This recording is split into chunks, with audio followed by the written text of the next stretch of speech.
எல்லாவற்றையும் ஜெயிப்பதற்கு எனக்கு ஒன்று வேணும் அப்படின்னா அது தேவனுடைய பலன் மட்டும்தான். ஏன் கர்த்தரை ஏற்றுக்கொண்டு இவ்வளோ வருஷம் ஆயிடுச்சு, ஏன் என்ன வாழ்க்கையில் முன்னேற்றம் இல்லை அப்படின்னா தன்னுடைய என்ன பண்ணுறாங்க, தன்னுடைய சுய பலத்தை நாடி தேடுகிறார்கள். கர்த்தர் நம்மளை அதற்காக நம்மை உருவாக்கல, கர்த்தர் எதற்காக உருவாக்கி வைத்திருக்கிறார், அவருடைய பலனை சார்ந்து பூமியில வெற்றியாய் வாழும்படியாக. ஆமென். தேவனுடைய வார்த்தை சொல்கிறது, 1000 காரியங்களுக்கு விரோதமாய் எழும்பினாலும் கூட கர்த்தர் அதன் மத்தியில் உங்களை மேல கொண்டு போயிட்டே இருப்பாரு. இது உங்களுடைய என்னுடைய பலன் அல்ல, தேவனுடைய பலன்.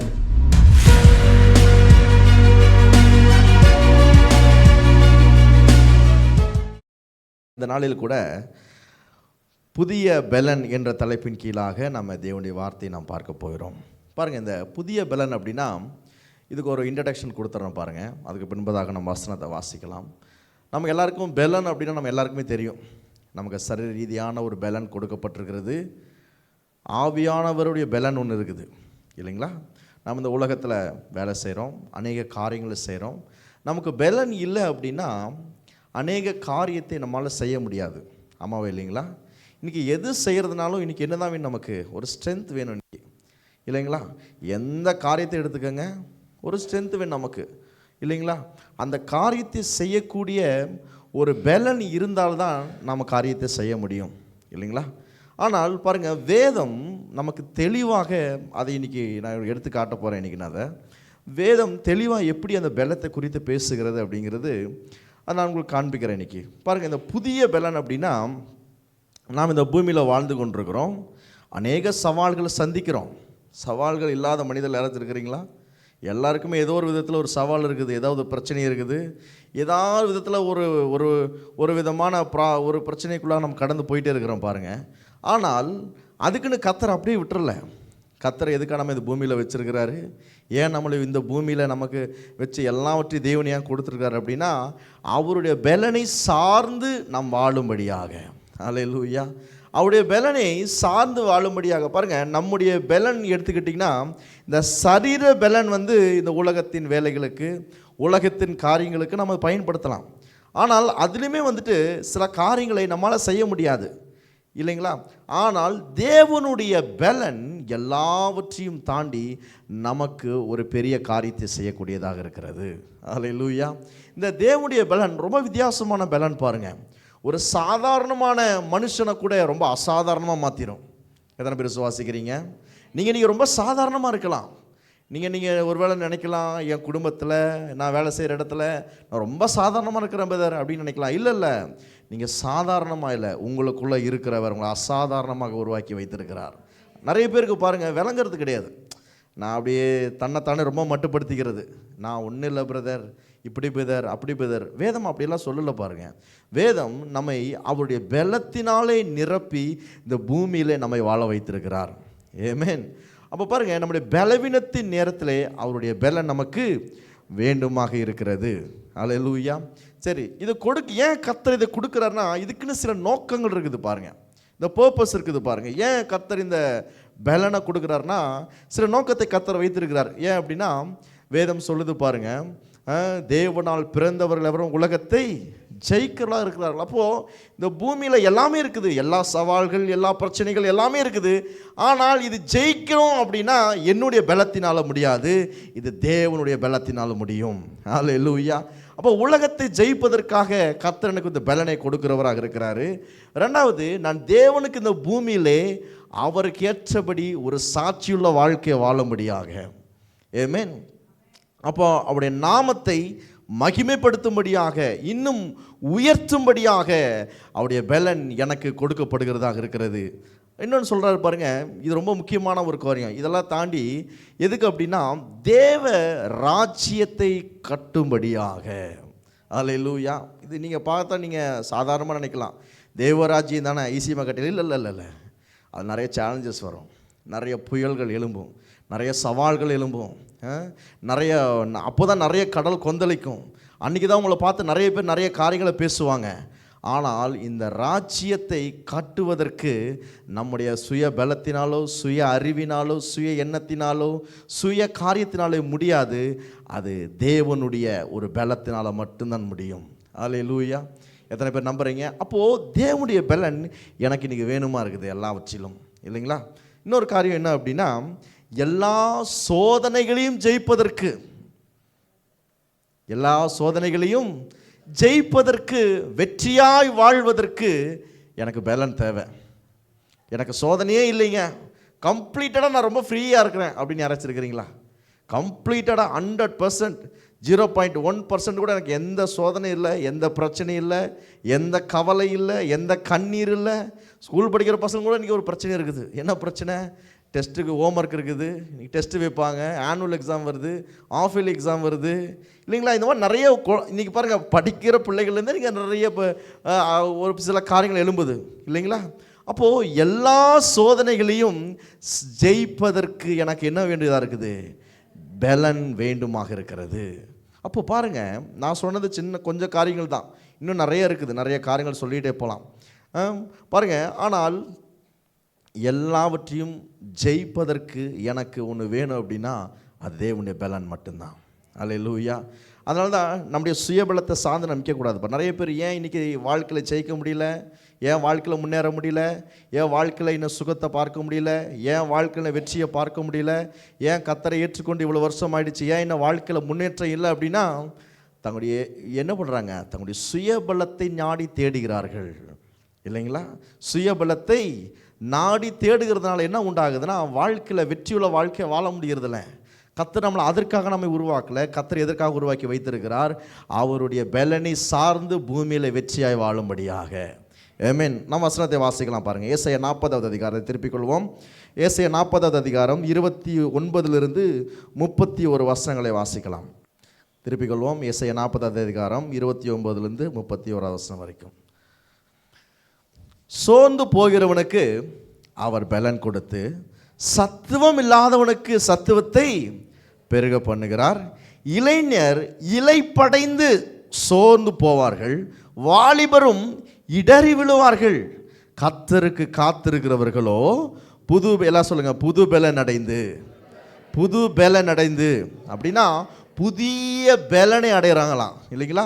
கழுகுகளைப் போல செட்டைகளை அடித்து எப்படிங்களா எழும்புவார்கள். அவர்கள் ஓடினாலும் இளைப்படையார்கள், நடந்தாலும் சோர்ந்து போவார்கள். பாருங்கள், இந்த வசனம் இஸ்ரவேல் ஜனங்களுக்காக சொல்லப்படுகிறது. ஏன்னா அவங்க இப்போ அவங்க 70 வருஷம் பாபிலோனால் சிறைபிடிக்கப்பட்டிருக்கிறாங்க. இப்போ தேவன் இந்த 40வது அதிகாரமே தேவன் ஒரு ஆறுதல் அடையும்படியாக, ஒரு பலனை கொண்டு வரும்படியாக பேசப்படுகிறது. கம்ஃபோர்ட் அண்ட் ஸ்ட்ரென்த், இந்த 2 காரியங்கள் அடிப்படையில் இந்த 40வது அதிகாரம் எழுதப்பட்டிருக்கிறது. அதிலும் கடைசியாக இந்த 31வது வசனம் தான் ரொம்ப முக்கியமான ஒரு வசனமாக இருக்குது. ஏன் அப்படின்னா, இப்போ வெளியே வர போகிறாங்க. இப்போ அடுத்து என்ன செய்ய போகிறோம், என்ன நடக்க போகுது? ஏன்னா சோர்ந்து போயிட்டாங்க பாருங்கள், இல்லைங்களா? அந்த 2 வசனங்களை வாட்சி பார்த்தீங்கன்னா அப்படி தான் வரும், இல்லைங்களா? சோர்ந்து போகிறவனுக்கு அவர் பலன் கொடுத்துன்னு வருது. மறுபடி 30 வசனம் சொல்லுது, இளைஞர்கள் இளைப்படைந்து சோர்ந்து போவார்கள். பாருங்களேன், இந்த முதலாவது பாருங்களேன், முதல் இந்த 29 வசனத்தை பார்த்தீங்கன்னா, சோர்ந்து போகிறவனுக்கு அவர் என்ன கொடுக்குறாரா?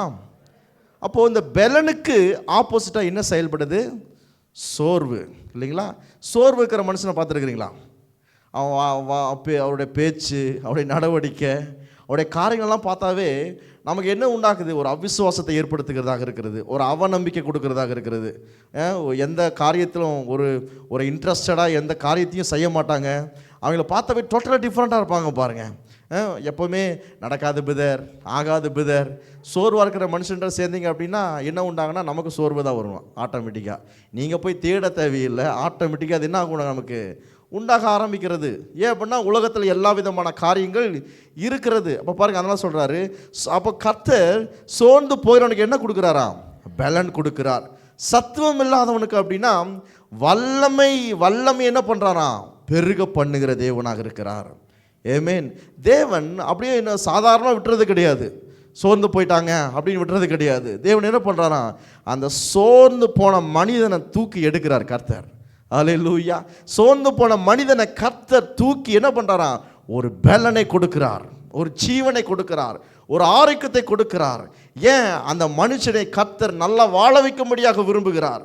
ஏன் இயேசு இந்த பூமியில் வந்தார் அப்படின்னா, ஏன்னா கெட்டு போனவர்களை ரட்சிப்பதற்காக மனிதன் எதை இழந்து போனானோ அதை எல்லாவற்றையும் கொண்டு வரும்படியாக அந்த பலனை கொடுக்க வருகிறாரு. ஆமென்.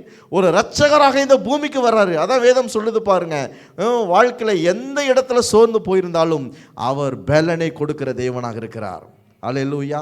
இன்னைக்கு உங்கள் வாழ்க்கையில் எந்த பகுதியில் இன்னைக்கு சோர்வு உண்டாயிருக்குது, எந்த இடத்துல நீங்கள் விழுந்திருக்கிறீங்க, எந்த இடத்துல இன்னும் முன்னேற முடியல, எந்த இடத்துல இன்னும் நீங்கள் ஃபைட் பண்ணிகிட்டே இருக்கிறீங்க, ஆனால் தேவன் சொல்கிறாரு, உன்னுடைய பலத்தினால் அல்ல, என்னுடைய பலத்தினால் கொடுக்கிறவராக இருக்கிறேன்.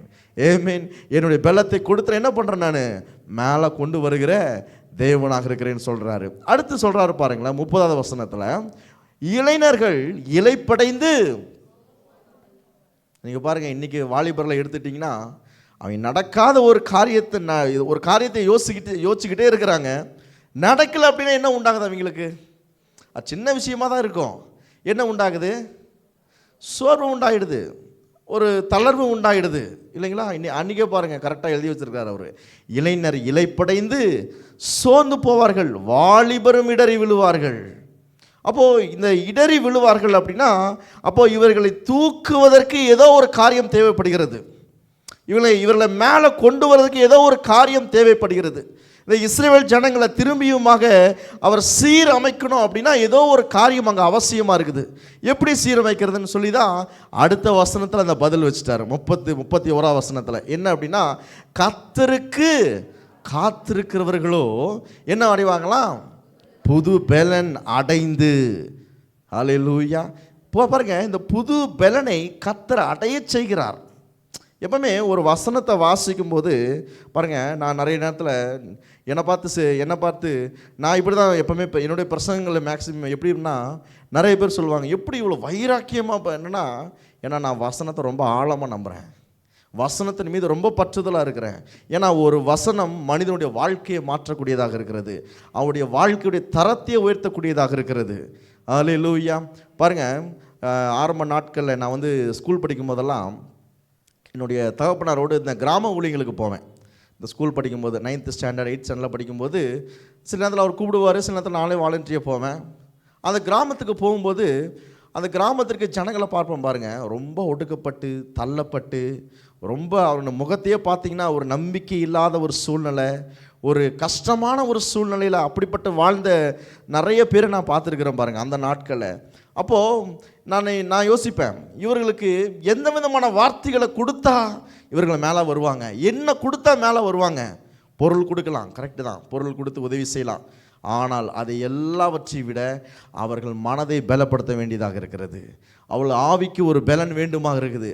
அந்த பலனை என்ன செஞ்சாலும் முடியாது, அந்த பலனை தேவன் மட்டும்தான் கொடுக்க முடியும். அல்லேலூயா.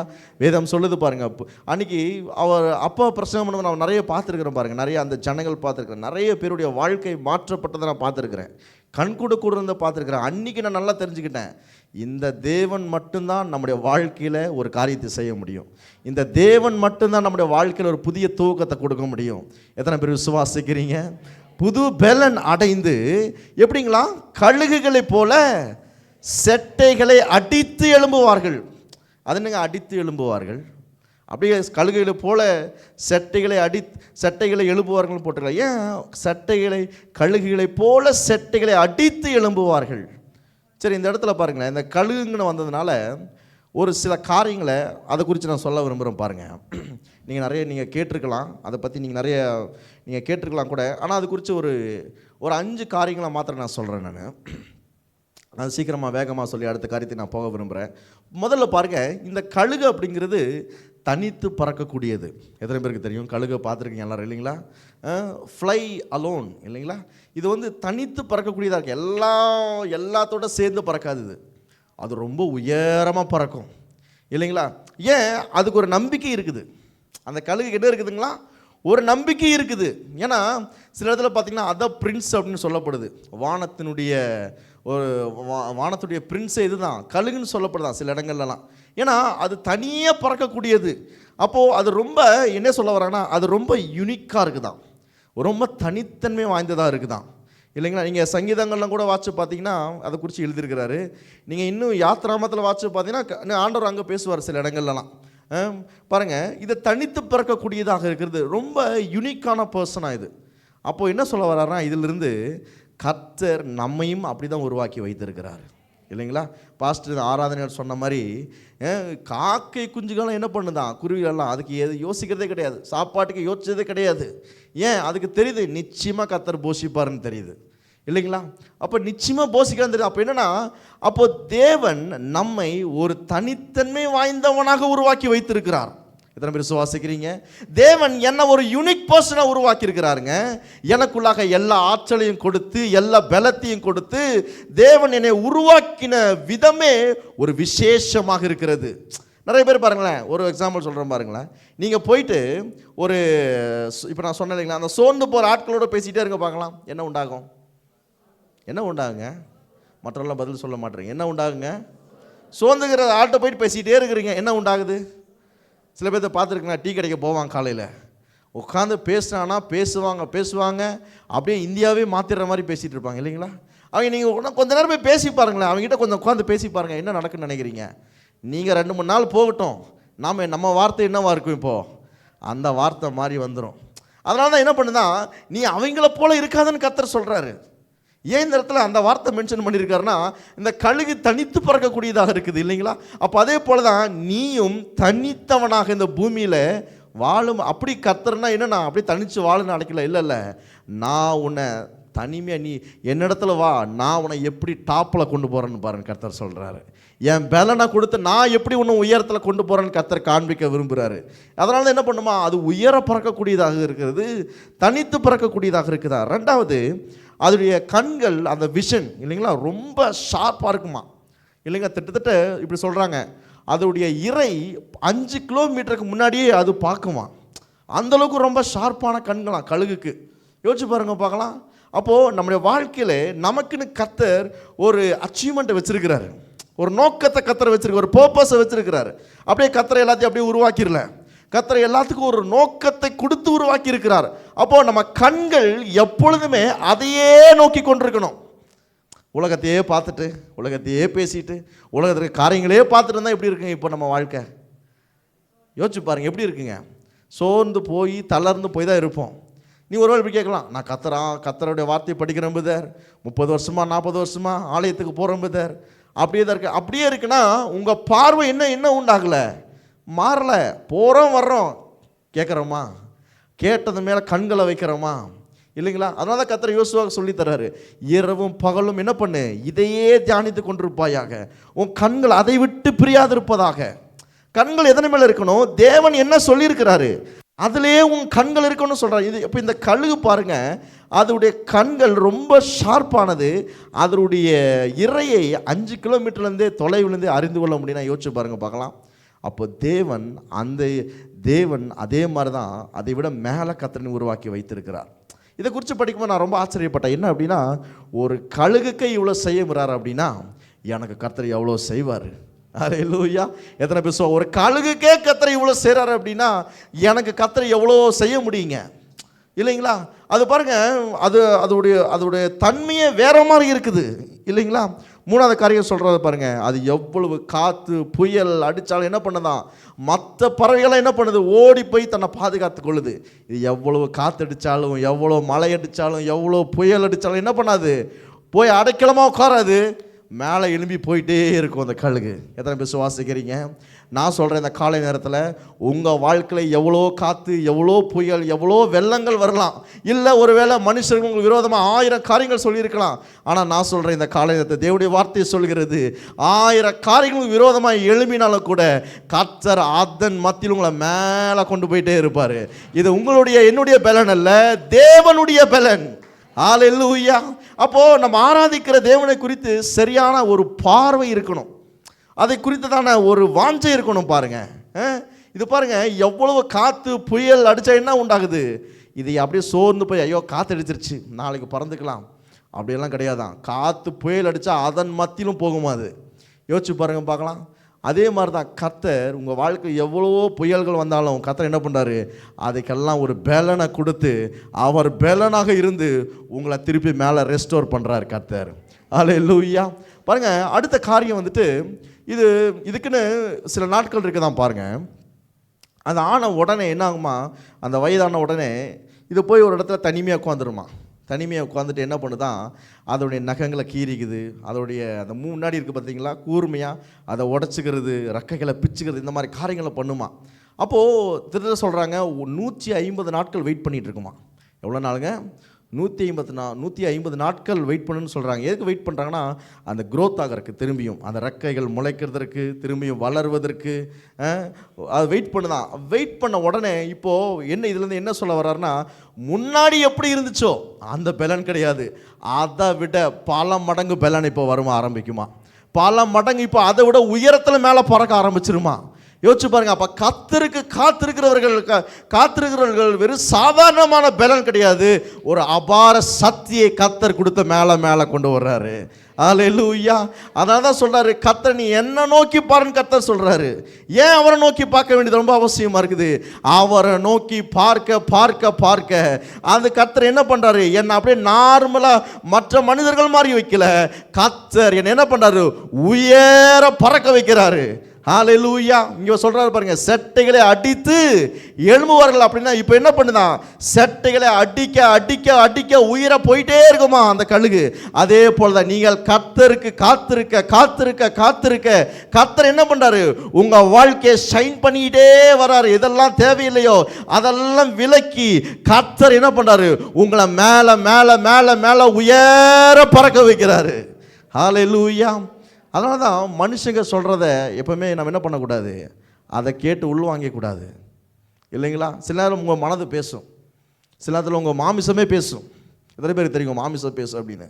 பார்த்தியா, இவ்வளோ நாள் இப்படி இருந்தியே, இவ்வளோ நாள் இப்படியெல்லாம் செஞ்சியே, உன் வாழ்க்கை இப்படியே இருக்குது பாரு. சில நேரத்தில் பேசும் அதெல்லாம். ஆனால் நீங்கள் எதுக்கு நம்ம இடம் கொடுக்குறது ரொம்ப முக்கியமாக இருக்குது இன்றைக்கி வாழ்க்கையில், இல்லைங்களா. அதை சொல்லுது பாருங்கள், முன்னாடி இருந்த பலத்தை விட கழுகுக்கு ஒரு புது பலன் வருது. இப்போ அந்த பலன் தான் நம்முடைய பலனாக இருக்கிறது. ஏமேன். அதே பலத்தை தான் கர்த்தர் நமக்கு கொடுக்க விரும்புகிறார். அடுத்து சொல்கிறாரு பாருங்கள், புதிய மாற்றங்களை கர்த்தர் அதோட வாழ்க்கையில் உண்டாக்கி காண்பிக்கிறார். அப்போ நான் என்ன சொல்ல வரேன், ஒரு கழுகுக்கே கர்த்தர் இவ்வளோ சிறார் அப்படின்னா, தேவனாகிய கர்த்தர் சாயலாக ரூபமாக உண்டாக்கப்பட்ட எனக்கு அவருடைய பலன் எவ்வளோ காரியங்களை செய்யுங்க. அல்லேலூயா. அதான் சொல்கிறேன், உங்கள் பலனை சார்ந்து உட்காந்துட்டே இருக்காதீங்க, உங்கள் பலனை சார்ந்து யோசிச்சுக்கிட்டே இருக்காதீங்க, உங்கள் பலனை சார்ந்து உங்களுடைய ஐம்பலன்கள் சொல்கிறத சார்ந்து உட்காராதீங்க. கர்த்தர் என்ன சொல்கிறாரு, அவர் உங்களை குறித்து என்ன சொல்லியிருக்கிறாரு, அவர் என்ன சொல்கிறாரு, நீ அவருக்கு காத்திருக்கும் பொழுது என்னவா இருப்ப, புது பலன் அடைந்து என்ன பண்ணுவ, உயர எழும்புவ. அல்லேலூயா. அப்போ இந்த காலை வேளை ஒவ்வொரு பார்த்து சொல்கிறேன், ஆன்லைனில் பார்க்குறவங்களுக்கு சொல்கிறேன், இயேசுவின் நாமத்தில் சொல்கிறேன், உங்களுடைய வாழ்க்கையை கர்த்தர் புதிய பலனால் கர்த்தர் நிரப்புகிறார். அல்லேலூயா. புதிய கிருபைகளால் கர்த்தர் நிரப்புகிறார். ஆமென். அவருடைய புதிய பலன் என்ன பண்ணுகிறது, உங்களை உயர பறக்க வைக்கிறது. ஹல்லேலூயா. புதிய அவருடைய கிருபையானது, அவருடைய வல்லமையானது, அவருடைய பலனானது உங்கள் வாழ்க்கையில் ஒரு புதிய காரியத்தை செய்கிறது. ஒருவேளை சோர்ந்து போய் வந்திருக்கிறீங்களா, உங்கள் வாழ்க்கையில் தளர்ந்துருக்கிறீங்களா, இந்த காலை வேளை சொல்கிறேன், உங்கள் எல்லா சோர்வுகளை மாற்ற அவர் வல்லமையுள்ளவராக இருக்கிறார். அவர் பலன் கொடுக்கிற தேவனாக இருக்கிறார். வெறும் பலன் கொடுக்கிறவர் மாத்திரமல்ல, உங்கள் வாழ்க்கையில் வைக்கப்பட்டிருக்கிற எல்லா நோக்கத்தையும் அவர் நிறைவேற்ற வல்லமையுள்ளவராக இருக்கிறார். ஆமென். கீழே சொல்றாரு பாருங்க 31 வசனத்திலே, அவர்கள் ஓடினாலும், இப்போ அதுக்கு சோர்வே இல்லை. இப்போ ஏன்னா இப்போ ரீபர்த் ஆயிடுச்சு, அதுக்கு ஒரு மாற்றம் உண்டாயிடுச்சு. அதே போல தான் நாம் கர்த்தருடைய பலன் என்னை ஆட்கொள்ளும் போது நான் சோர்ந்து போக மாட்டேன். ஆமென். என் வாழ்க்கை சோர்வுகளை கர்த்தர் விட மாட்டார். இளைப்படையார்கள் நடந்தாலும் என்ன பண்ண மாட்டேன், நான் சோர்ந்து போக மாட்டேன். ஏன், இது என்னுடைய பலன் அல்ல, யாருடைய பலன், கர்த்தருடைய பலன். அப்போ கர்த்தருடைய பலன் என்னை நிறைக்கும் போது நான் அப்படியே இருக்க மாட்டேன். என் வாழ்க்கையில் கர்த்தர் மேன்மையான காரியங்களை செய்கிறவராக இருக்கிறார். சரி, இதை குறித்து சங்கீதத்தில் ஒரு வசனம் சொல்லப்படுது பாருங்க, திருப்பிக் கொள்ளலாம். சங்கீதம் 103வது அதிகாரம், சங்கீதம் 103வது அதிகாரத்தில் 5வது வசனத்தை வாசிக்கிறேன் பாருங்க. அந்த ரீபர்த் இல்லைங்களா, அந்த காரியத்தை இந்த இடத்துல கொண்டு வராரு பாருங்க. சங்கீதம் 103வது அதிகாரம் 5வது வசனம், உங்களுக்கெல்லாம் தெரிஞ்ச வசனம் தான். நன்மையினால் உன் வாயை, எல்லாம் சொல்லுங்க, திருப்தியாக்குகிறார். எல்லாம் சொல்லுங்க, திருப்தியாக்குகிறார், திருப்தியாக்குகிறார். நன்மையினால் உன் வாயை திருப்தியாக்குகிறார், கழுகுக்கு சமணமாய் உன் வயது திரும்ப. இது எப்படி அதை காத்திருந்து அந்த பலனை பெற்றுக்கொள்ளுதோ அதே போல கர்த்தர் அந்த பலனை உங்கள் வாழ்க்கையில் அனுமதிக்கிறார். அந்த பலனை உங்கள் வாழ்க்கையில் கொண்டு வராரு பாருங்க. இந்த குட் நியூஸ் டிரான்ஸ்லேஷனில் இப்படியா வருது, ஜிஎன்டின்னு சொல்லுவாங்க இல்லைங்களா. He fills my life with good things. என் வாழ்க்கையை அவர் நன்மைகளாலே நிரப்புகிறார் இல்லைங்களா. He fills my life with good things so that I stay the young and strong like an eagle. அப்படியே சொல்கிறாரு. நான் எப்படி இருப்பேன்னா, உங்களை குறித்து சொல்கிறாரு, நம்மளை குறித்து சொல்கிறாரு. So that I stay young and strong. நான் இப்போ எப்படி இருப்பேனா, இளமையாக இருப்பேன், ரொம்ப ஸ்ட்ராங்காக இருப்பேன். எல்லாம் சொல்லுங்கள், நான் ரொம்ப ஸ்ட்ராங்காக இருப்பேன், நான் ரொம்ப ஸ்ட்ராங்காக இருப்பேன், நான் ரொம்ப ஸ்ட்ராங்காக இருப்பேன். நிறைய பேருக்கு என்ன அப்படின்னா, வயசாயிடுச்சு பிரதர், 40-50 வயசாயிடுச்சு பிரதர், ஒன்றும் பண்ண முடியாது. இல்லை இல்லை இல்லை இல்லை, நீங்கள் வேதத்தை வாசிங்க. தேவன் எப்படி ஒவ்வொரு மனிதர்களை பயன்படுத்துகிறான்னு யோசிச்சு பாருங்கள். மோசேயுடைய புஸ்தகம், மோசே எழுதின அந்த மோசே எப்படி அழைச்சாருன்னு பாருங்கள். ஆபிரகாமை எப்படி கர்த்தர் அழைக்கிறாருன்னு பாருங்கள். கர்த்தர் ஒரு மனுஷனை பயன்படுத்தணும்னு நினச்சிட்டாருன்னா அவருக்கு வயது அவசியமே கிடையாது. ஹல்லேலூயா. அவரோட வயசை வச்சு கர்த்தர் அழைக்கிறது கிடையாது. உங்களுக்கு இருக்கிற அவர் பயன்படுத்த முடியும், நீங்கள் விசுவாசிக்கிறீங்களா, அது போதும். ஏமே நீங்கள் கர்த்தர் இன்னைக்கு நம்ம என்ன கேட்குறாருன்னா, என்னால் முடியும், நீ விசுவாசிக்கிறியா, அதுதான் போதும் இன்னைக்குங்கிறார். இல்லை, நான் உன்னை ஸ்ட்ராங்கா, நான் உன்னை என்ன பண்ணுறேன், வாலிபனுக்குள்ளாக இருக்கிற அந்த பெலனால நான் உன்னை நிரப்பி காட்டுகிறேன். ஹல்லேலூயா. எல்லாரும் சொல்லுங்களேன், நன்மையினாலே என் வாழ்க்கையை திருப்தியாக்குகிறார், நன்மையினாலே என் சபையை திருப்தியாக்குகிறார், நன்மையினாலே எங்களுடைய வாழ்க்கையை கர்த்தர் திருப்தியாக்குகிறார். ஹல்லேலூயா. கர்த்தர் உங்களை மாத்திரம் திருப்தியாக்குறது கிடையாது, உங்கள் சபையை திருப்தியாக்குகிறார், உங்களுக்கு சார்ந்த எல்லா காரியத்தையும் திருப்தியாக்குகிறார். நீங்களே பார்த்து ஆச்சரியப்படக்கூடிய விதத்தில் கர்த்தர் காரியத்தை செய்கிறவராக இருக்கிறார். எத்தனை பேர் விசுவாசிக்கிறீங்க? கரங்களை தட்டி கர்த்தரை மகிமைப்படுத்துறீங்களா? ஆமென், ஹல்லேலூயா. சரி, அடுத்து பாருங்க. யோபு இந்த பெலனை குறித்து ரொம்ப ஞானமாக பேசுகிறார். எனக்கு யோபு புத்தகம் ரொம்ப பிடிக்கும் பாருங்கள். இந்த புஸ்தகத்துக்கு பேர் ஞானத்தின் புஸ்தகம். என்ன புஸ்தகங்களா? ஞானத்தின் புஸ்தகம். நான் பாருங்கள், நான் வளர்ந்து வர நாட்களில் எங்கள் அப்பா எனக்கு அடிக்கடி சொல்லுவார், என்ன அப்படின்னா, நீதிமொழிகள் அதிகமாக வாசி, அதே மாதிரி யோபு புஸ்தகத்தை சேர்த்து வாசிப்பார். சில நான் அப்போ எனக்கு தெரில, ஏன் அதை வாசி சொல்கிறேன்னு எனக்கு தெரியாது. ஆனால் நான் படிப்பேன். காலைல எந்திரிச்ச உடனே அதுதான் ஃபஸ்ட்டு அசைன்மெண்ட்டு, என்ன அதுதான். எந்திரிச்ச உடனே முதல்ல படிக்க வைப்பார். ஆனால் இன்றைக்கி நான் அதெல்லாம் யோசிச்சு பார்க்குறேன். அதெல்லாம் கர்த்தர் எல்லாத்தையும் நன்மைக்காக தான் செஞ்சுருக்கிறார் எனக்கு, இல்லைங்களா? பாருங்கள், இந்த யோபு புஸ்தகமே ஒரு விசேஷமாக இருக்கும். நீங்கள் அதில் இருக்கிற ஒவ்வொரு காரியங்களுமே விசேஷமாக இருக்கும்.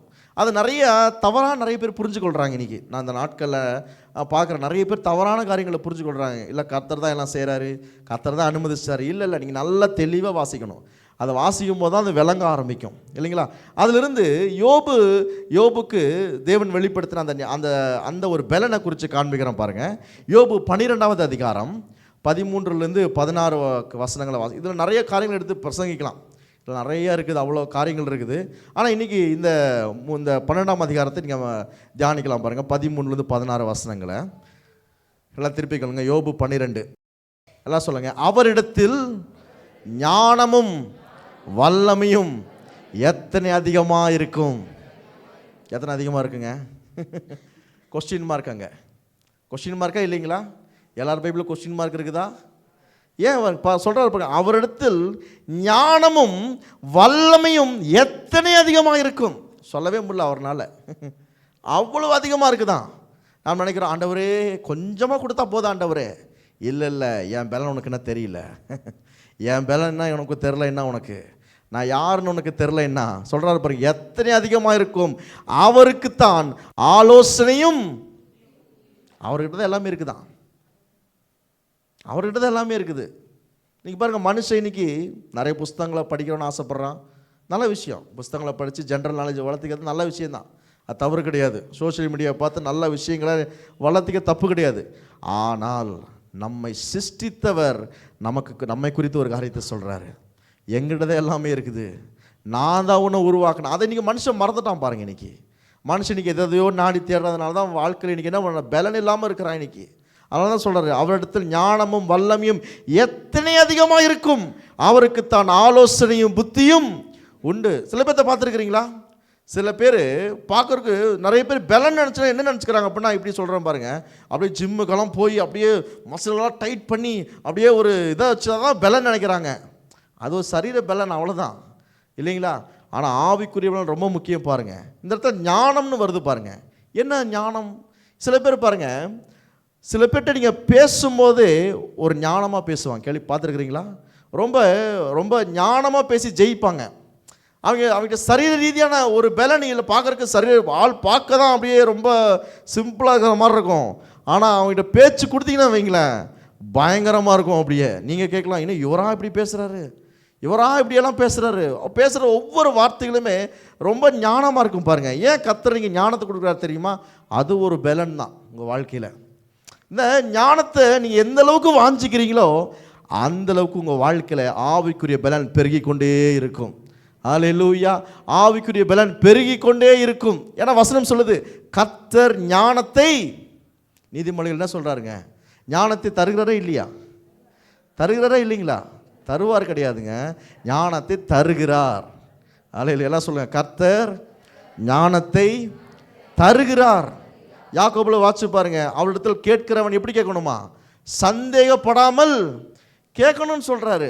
அப்போது கர்த்தர்கிட்ட ஒரு காரியத்தை நீங்கள் கேட்குறீங்க, இல்லை நீங்கள் ஒரு காரியத்தை வாஞ்சிக்கிறீங்க அப்படின்னா அந்த காரியத்தில் என்ன இருக்குன்னு கர்த்தர் எதிர்பார்க்குறாருன்னா ஒரு விசுவாசம் இருக்குன்னு எதிர்பார்க்குறாரு. அந்த பலன் அதை சார்ந்து தான் வருது பாருங்கள். இந்த பலன் அப்படிங்கிறது உங்களுக்குள்ளே இருக்குதுங்கிறத நீங்கள் விசுவாசிக்க ஆரம்பிக்கணும் முதல்ல, இல்லைங்களா? நீங்கள் நம்ப ஆரம்பிக்கணும் முதல்ல. அதை நீங்கள் நம்பும்போது அது உங்களுக்கு வெளிப்பட ஆரம்பிக்கிறது. அல்லேலூயா! இங்கே சொல்கிறாரு பாருங்கள், அவரிடத்தில் ஞானமும் வல்லமையும் எத்தனை அதிகமாக இருக்கும், அவருக்குத்தான் ஆலோசனையும் புத்தியும் உண்டு. அடுத்த வசனம் பாருங்கள். இதோ 2 வசனங்கள் வரும். இதோ, இந்த இதோங்கிற வர இடத்துல நீங்கள் கொஞ்சம் நல்லா நிறுத்தி வாசிக்கணும். அவர் சும்மா இதோன்னு சொல்லலை, நல்லா யோசிச்சு பாருங்கள். இதோ அவர் இடித்தால், எல்லாரும் சொல்லுங்களேன், கட்ட முடியாது, அவர் மனுஷனை அடைத்தால் விடுவிக்க முடியாது. அப்போ கர்த்தருடைய பலன் என்னங்கிறத அங்கே கொண்டு வர்றாரு பாருங்க. அவர் இடித்தால் யாராலும் என்ன பண்ண முடியாதான். இப்படி சொல்கிறேன், கர்த்தர் உங்கள் வாழ்க்கையை கட்ட நினச்சிட்டார்னா எந்த மனுஷன் நிப்பாட்டவே முடியாது. அல்லேலூயா! கர்த்தர் உங்கள் வாழ்க்கையை உயர்த்தோன்னு நினச்சிட்டார்னா யாராலையும் தடுக்கவே முடியாது. அல்லேலூயா! கர்த்தர் உங்கள் வாழ்க்கைக்கு சுகத்தை கொடுக்கணும்னு நினச்சிட்டார் அப்படின்னா அதை எந்த சக்தினாலும் தடுத்து நிறுத்தவே முடியாது. அங்கே சொல்கிறாரு பாருங்க, கட்ட முடியாது, அவர் மனுஷனை அடைத்தால் விடுவிக்க முடியாது. அவருடைய பலன் என்னங்கிறத காண்பிக்கிறாரு, அவர் எப்படிப்பட்டவர் என்கிறத காண்பிக்கிறாரு, இல்லைங்களா? அடுத்த வசனம் பாருங்களேன். அவர் மடி வருது பாருங்க. இதோ அவர் தண்ணீர்களை அடக்கினால் எல்லாமே என்ன ஆகுமா? உலர்ந்து போகும். இது எங்கே நடந்துச்சு ஞாபகம் இருக்குங்களா? எங்கே நடந்துச்சுங்க? இஸ்ரவேல் ஜனங்க எகிப்திலிருந்து வெளியே வராங்க இல்லைங்களா? அடிமையாக இருந்து போய் வெளியே வர்றாங்க. முதல் அற்புதம் நடக்குது. இப்போது என்ன நடக்குது? அங்கே கர்த்தர் ஒரு அற்புதத்தை செய்கிறாரு அந்த இடத்துல. இப்போ 2 பிளக்க போகிறார். இப்போ அந்த ரெட் சீ கிட்ட வந்துட்டாங்க இல்லைங்களா? இப்போ அங்கே வந்த உடனே பின்னாடி பார்வோன் சேனை, முன்னாடி பார்த்தா ஒரே தண்ணியாக இருக்குது. எங்களை சாகடிக்கவா கூட்டிகிட்டு வந்தீங்க ஆண்டவரே? சில நேரத்தில் நாம் சொல்லுவேன் இல்லைங்களா, ஆண்டவரே இந்த பிரச்சனை இவ்வளோ அதிகமாக இருக்குது, பார்க்கவே மாட்டீங்களா ஆண்டவரே? கர்த்தர் பார்த்துக்கிட்டு தான் இருக்கிறார். கர்த்தர் என்னங்கிறது எல்லாத்தையும் பார்த்துக்கிட்டு தான் இருக்கிறார் பாருங்க. அவர் சொல்கிறாரு பாருங்க, எங்களை சாகடிக்கவா கொண்டு அவங்க பேசுகிற வார்த்தைகள் எல்லாமே ரொம்ப அவிசுவாசமான வார்த்தைகள், அவநம்பிக்கையான வார்த்தைகள். சில நேரத்தில் பாருங்கள், நம்முடைய வாயின் வார்த்தைகள் கூட நம்ம யார் என்பதை நிர்ணயிக்கிறது. சில நேரத்தில் நம்ம வாயின் வார்த்தைகள் கூட உங்கள் பலன் என்னங்கிறது அதை காண்பிக்குது. நீ அதை சொன்ன, அதுக்கு தான் ஞானத்தை கொண்டு வந்தேன். ஏன் ஞானத்தினா, சில இடத்துல ஏன் கர்த்தர் ஞானமாக பேச சொல்கிறாரு, ஏன் சில இடத்துல ஞானமாக செயல்பட சொல்கிறாரு அப்படின்னா அதுதான் உங்களுடைய பலன். அல்லேலூயா! இங்கே சொல்கிறாரு பாருங்க, அவர் தண்ணீர்களை அடக்கினால் எல்லாமே கர்த்தர் சொல்கிறாரு. நான் செஞ்சு காட்டுறேங்கிறாரு, 2 பிளந்து காட்டுறேன்னு சொல்கிறாரு. ஏன்? நான் யார், நான் எப்படிப்பட்டவர், என் பலன் எப்படிப்பட்டதுங்கிறத இந்த ஜனங்கள் பார்க்கும்படியாக என்ன பண்ணுறாரு, ஒரு அற்புதத்தை அங்கே செய்கிறாரு. அல்லேலூயா! என்ன சொல்ற பாருங்க, அவர் அவைகளை வரவிட்டால் பூமி கீழானது மேலாகும். யோசிச்சு பாருங்க பார்க்கலாம். தேவனுக்கு எல்லா வல்லமையும் இருக்குது, எல்லா பலனும் இருக்குது, அவரால் எல்லாம் செய்ய முடியும் இல்லைங்களா? யோசிச்சு பாருங்க பார்க்கலாம். அவரால் எல்லாவற்றையும் செய்யக்கூடிய ஒரு பலன் அவருக்குள்ளாக இருக்கிறது. அப்போ நீங்களும் நானும் ஆராதிக்கிறவர் ஏதோ சாதாரணமானவர் கிடையாது, அப்படியே பார்த்துட்டு அப்படியே ஜோம் பண்ணிட்டு போயிடலாங்க அப்படி கொட்டவர் கிடையாது. இந்த தேவன் உங்கள் வாழ்க்கையை என்ன ஆனாலும் சரி ஒரு பலத்தை கொடுத்து உயர்த்துகிற தேவனாக இருக்கிறார். அல்லேலூயா. அவருடைய பலத்தினாலே நாம் கட்டப்பட வேண்டும் என்று தேவன் விரும்புகிறார். எத்தனை பேர் சுவாசிக்கிறீங்க? எத்தனை பேர் அவருடைய பலத்தை நாடுறீங்க? உங்களுடைய பலத்தில் அல்ல, என்னுடைய பலத்தில் அல்ல, அவருடைய பலன். அந்த புதிய பலத்தினாலே கர்த்தர் உங்களையும் என்னையும் நிரப்பணும்னு சொல்லி அவர் வாஞ்சிக்கிறார். அடுத்த வசனம் வாசிங்களேன். இப்போ பாருங்களேன், திருப்பி வர்றாரு பாருங்க. அவர் இடத்துல என்ன இருக்குதா? எல்லாம் சொல்லுங்க, அர்த்தமாக சொல்லுங்க. அவர் இடத்துல என்ன இருக்குது? பலனும். திருப்பி வர்றாரு, திருப்பி ஞானம் வர்றாரு. அவர் என்னவா இருக்கார்? பலனாக இருக்கிறார், ஞானமாகவும் இருக்கிறார்.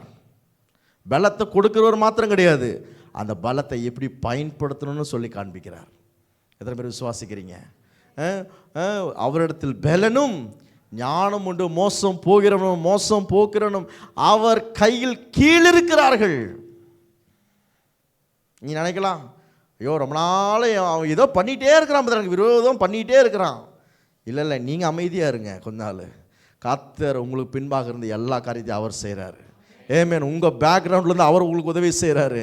உங்கள் பேக்ரவுண்ட்லேருந்து அவர் எப்படி எந்த மனுஷனை எப்படி செய்யணும் அவருக்கு தெரியும். நீங்கள் அதுக்குன்னு டைம் ஒதுக்கி ஐயோ இப்படி பண்ணிட்டாங்களே பிரதர், ஏதாவது ஒன்று பண்ணி ஒன்று ஏதாவது ஒன்று பண்ணலாம். இல்லை இல்லை, நீங்கள் எதுவும் யோசிக்க வேணாம். அவள் கர்த்தருடைய கருத்தில் கீழே இருக்கிறார்கள், அவர் கையின் கீழே இருக்க. அப்போ கர்த்தர் எல்லாத்தையும் பார்த்துக்கொள்கிறாரு. ஏமேன். அப்போ பாருங்கள், இந்த மோசம் போக்குறணும் பிசாசு என்ன பண்ணுறான்? நிறைய நேரத்தில் நான் இப்படி யோசிக்கிறோம், நான் இப்படி யோசிப்பது உண்டு. சில நேரத்தில் நம்முடைய வாழ்க்கையினுடைய அந்த உயர்வை தடுக்கிறதுக்கு எப்பவுமே ஒருத்தர் இருக்கிறான். முன்னேற போகக்கூடாதபடிக்கு, பலனை அனுபவிக்கூடாதபடிக்கு எப்பவுமே ஒருத்தர் பின்னாடி வேலை செஞ்சுக்கிட்டே இருக்கிறான். உங்கள் மனதில் வந்து இதெல்லாம் செய்ய முடியாது, இது செய்ய முடியாது, இப்படி ஆக முடியாது, அப்படி ஆக முடியாது, என்ன பண்ணுறான்? ஏதாவது ஒன்று சொல்லிகிட்டே இருக்கிறான் பாருங்கள். சில நேரத்தில் நீங்கள் சில காரியங்கள் துணிஞ்சு செய்யணும்னு நினைப்பீங்க கர்த்தருக்காக. ஆமாவா இல்லைங்களா? கர்த்தருக்காக முன்னாடி வந்து ஏதோ ஒன்று செய்யணும்னு நினைப்பீங்க. அப்போ தான் பாருங்கள், இல்லை இல்லை ஏதோ ஒரு இதாகிடுச்சு. உன் வாழ்க்கையை பார்த்தியா? நீ எப்படி இருக்கிற பார்த்தியா? நீ நல்லா கர்த்தருக்காக போனியே, என்னாச்சு பார்த்தியா உன் வாழ்க்கை? நிறைய பேசுவான் இல்லைங்களா? அதனால தான் சொல்கிறாரு, நீ அதை குறித்து பயப்படாத.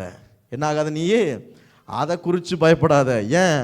அவர்கள் கர்த்தரின் கரத்தில் கீழே இருக்கிறார்கள். அது எல்லாவற்றையும் கர்த்தர் என்ன பண்ணார்? அவர் பார்த்து கொள்கிறவராக இருக்கிறார். ஹல்லேலூயா. அதான் வேதம் சொல்கிறது, உனக்கு விரோதமாய் உருவாக்கப்படும் எந்த ஆயுதமும் என்னாகாதாம். வாய்க்குன்னு சொல்கிறாரா வாய்க்காதுன்னு சொல்கிறாரா? வாய்க்காமல் போகும். உனக்கு விரோதமாய் எழும்புகிறவர்கள் எங்கே வருவாங்களா? உன் பட்சத்தில் வருவார்கள். ஆமென். யோசிச்சு பாருங்க பார்க்கலாம், நம்ம தேவன் எப்படிப்பட்டவர்னு. உனக்கு விரோதமாய் உருவாக்கப்படுகிற எந்த காரியத்தையும் கர்த்தர் வாய்க்காமல் போக பண்ணுகிற தேவனாக இருக்கிறார். உங்களுக்கு விரோதமாக எந்த காரியங்கள் மோசமாக எழும்பியிருக்கலாம், எவ்வளவுகள் காற்றுகள் அடித்து எழும்பியிருக்கலாம், பல நாட்கள் யோசித்து எப்படியாவது ஒன்றெல்லாம் பண்ணிடும்னு நினைக்கலாம். ஆனால் அதை எல்லாத்தையும் தாண்டி தேவ பலன் உங்கள் வாழ்க்கையில் வந்து இறங்கி உங்கள் வாழ்க்கை எல்லாவற்றையும் என்ன பண்ணுகிறது? சரி பண்ணக்கூடியதாக இருக்கிறது. ஹல்லேலூயா. அதான் சொல்கிறேன், தேவ பலனை சார்ந்து நில்லுங்க, உங்கள் பலத்தை சார்ந்து நிற்காதீங்க. எனக்கு சேர்த்து தான் சொல்கிறேன் நான். எப்பொழுதுமே தேவ பலத்தை சார்ந்து நில்லுங்க பார்க்கலாம். நிச்சயமாக உங்கள் வாழ்க்கையில் ஒரு புதிய பலன் வெளிப்பட ஆரம்பிக்கும். ஹல்லேலூயா. நீங்கள் பாருங்கள், கர்த்தருடைய பந்தி நம்ம அனுசரித்தோம். இது வந்து அநேக காரியத்துக்கு இயேசு கிறிஸ்துவின் பாடுகள் மரணங்கள் எல்லாவற்றுக்கும் அடையாளமாக இருக்குது. ஆனால் அது எல்லாவற்றையும் தாண்டி என் வாழ்க்கையில் ஒரு பெரிய பலத்தை கொடுக்கிறதாக இருக்கிறது. ஹல்லேலூயா. எனக்கு ஒரு பெரிய தைரியத்தை கொடுக்கிறதாக இருக்கிறது. நிறைய பேர் இன்றைக்கி யோசிக்கிறாங்க, யாராச்சும் ஒரு தைரியம் கொடுத்தா நல்லா இருக்கும் மிதர், யாராவது ஒருத்தர் நல்லா பாசிட்டிவாக பேச நல்லா இருக்கும் மிதர். நான் சொல்கிறேன், அந்த காலை நேரத்தில் எல்லாவற்றையும் பாசிட்டிவாக உங்களுக்கு தைரியத்தை கொடுக்கும்படியாக உங்களுக்குள்ளாக ஒரு ஆவியானவர் கொடுக்கப்பட்டிருக்கிறார். ஹல்லேலூயா. அவர் எல்லா தைரியத்தையும் ஞானமாய் பலனாய் இருந்து உங்களுக்குள்ளாக செயல்படுகிற தேவனாக இருக்கிறார். எத்தனை பேர் சுவாசிக்கிறீங்க? ஹல்லேலூயா.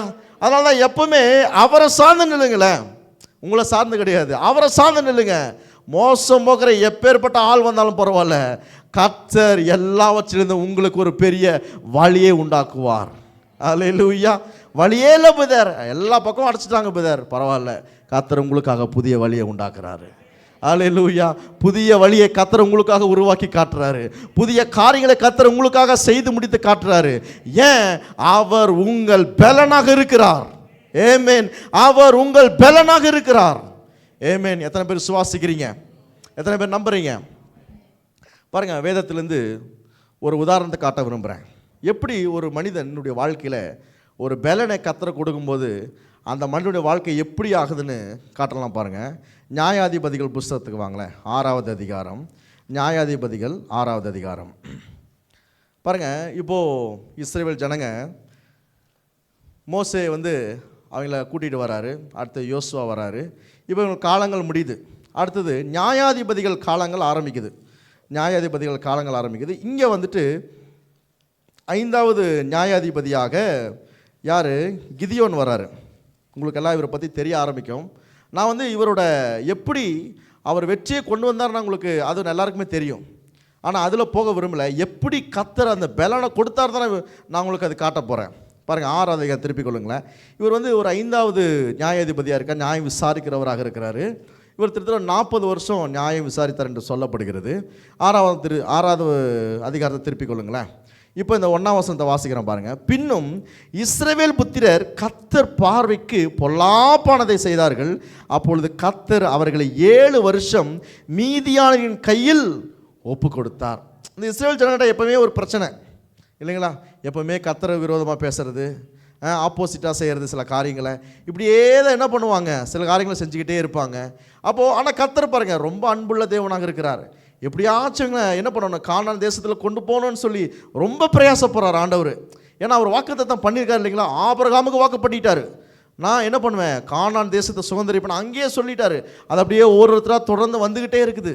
அப்போ இந்த வாக்குத்தத்தம் நிறைவேறதுக்கு இப்போ வந்துட்டு இருக்கிறாங்க. ஆனால் இந்த ஜனங்களுக்கு என்ன ஆயிடுச்சு, அங்கே ஆல்ரெடி எகிப்தில் இருந்ததுனால இப்போ கத்தரை குறித்த அறிவு ரொம்ப கம்மியாயிட்டு இருக்குது இல்லைங்களா?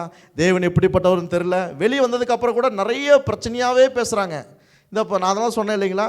நீங்கள் எப்போவுமே இந்த சோர்வான ஆள்கிட்ட உட்காந்து பேசிட்டீங்கன்னா உங்கள் வாழ்க்கையில் என்ன தான் வரும்? சோர்வு வரும். அவநம்பிக்கையாக பேசுகிற ஆள்கிட்ட என்ன தான் இருக்கும்? அவநம்பிக்கை தான் இருக்கும். இல்லை முடியாதுன்னு சொல்கிற ஆள்கிட்ட பேசி பாருங்கள். நீங்கள் நாம கொஞ்ச நாள் என்ன தான் சொல்லுவோம், முடியவே முடியாது புதர், சான்ஸே இல்லை புதர் அப்படின்னு சொல்லுவோம் இல்லைங்களா? ஆனால் இஸ்ரவேல் ஜனங்க அதே மாதிரி தான் பாருங்கள். ஆனால் ஒரு இடத்துலையும் கர்த்தர் அற்புதங்களை செஞ்சு அவர் யார், அவர் எப்படிப்பட்டவர்னு நிரூபிச்சிட்டே இருக்கிறார். இப்போது தேவனுக்கு விரோதமாக சில காரியங்களை செய்கிறாங்க. அப்போ என்ன பண்ண, 7 வருஷம் மீதியானியர்கள் கையில் ஒப்பு கொடுத்தார். 2ஆம் வசனம் பாருங்களேன். மீதியானியர்கள் கை இஸ்ரவேலின் மேல் பலத்து கொண்டபடினால், இப்போ அந்த பலன் இப்போ இஸ்ரவேல் மேல் இருக்கிறதுனால இஸ்ரவேல் புத்திரர் மீதியான நிமித்தம் தங்கள் மலைகளில் உள்ள கெபிகளையும் குகைகளையும் அரணான ஸ்தலங்களையும் அடைக்கலமாக்கி. இஸ்ரவேல் ஜனங்க யாருங்க? வாக்குத்தத்தத்தின் பிள்ளைகளாக இருக்கிறாங்க. வாக்குத்தத்தம் அவர்கள் மேலே இருக்குது. நான் உனக்கு கானான் தேசத்தை தருவேன், பாலும் தேனும் ஓடுகிற நலமும் விசாலமான தேசத்தை தருவேன். ஆனால் இப்போ இவர்களுக்கு கர்த்தர் அப்படி சொன்னவர், இன்னைக்கு மீதியானவர்கள் நிமித்தமாக என்ன உண்டாயிடுச்சு, அவங்களுக்கு பயம் உண்டாயிடுச்சு இல்லைங்களா? பயம் உண்டானபடினால என்ன பண்ணுறாங்க, காடுகளில் மலைகளில் குகையில் போய் உட்காந்துடுறாங்க. இன்றைக்கி பாருங்கள், இன்றைக்கி நம்ம சிறந்த அப்படி தான் பண்ணுறோம். நம்ம என்ன பண்ணிடுறோம், சில மனிதனுடைய தவற பேச்சை கேட்டுட்டு உலகத்தில் நடக்கிற சில காரியங்களை கேட்டு நம்ம என்ன பண்ணிடுறோம், நம்ம போய் ஒளிந்து கொள்கிறோம். நம்ம ஆமாவே இல்லைங்களா? எனக்கு எந்த இதுவும் வேணாம் பிதர், நான் அப்படியே மறைஞ்சிருந்து வாழ்ந்து போயிடுறேன் பிதர், மறைஞ்சு வாழ்ந்து போயிடுறேன். ஆனால் நிச்சயமாக சொல்கிறேன், உங்கள் மேலே ஒரு வாக்குத்தத்தம் வைக்கப்பட்டிருக்குது. உங்கள் மேலே கர்த்தர் நோக்கத்தை வச்சிருக்கிறாரு. உங்கள் மேலே ஒரு சித்தத்தை வச்சிருக்கிறாரு.